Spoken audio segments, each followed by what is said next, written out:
Just interested in showing you the bone tool today. So just another way to animate, another technique. So I know this might work for like an elephant's trunk, a cat's tail.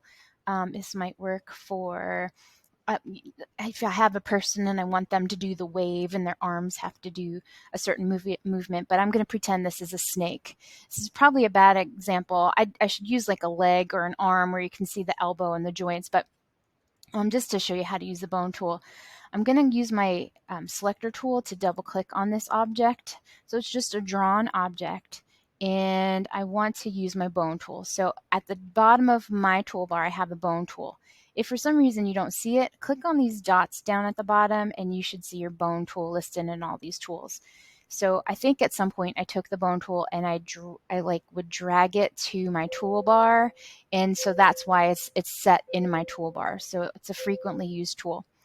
So there's my bone tool. It's selected, and I'm going to start at one end or the other, but the end that you start with is like the commanding anchor point, or it's called the parent. But I'm going to click on this and drag, and just drag different sections. So it gave me a message that I can't just do the strokes. So I'm going to go back and select the object again, click and drag.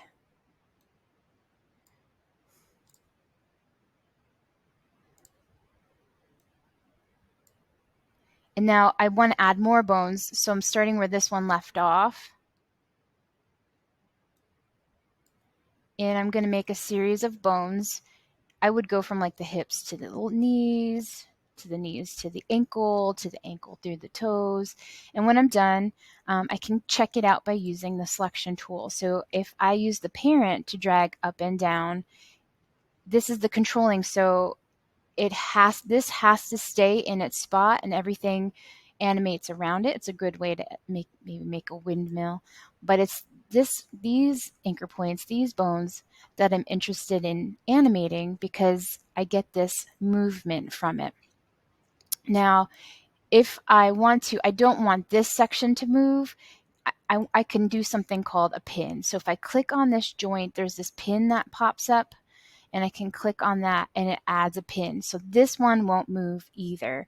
That way, if I use my selection tool, so that's like frozen in its spot, and the only things that are moving are the other joints. They are updating. So it's when you click on the pin, and I'll tell you, be very, very careful when you're clicking on these. When you see the pin, don't click unless you want it pinned.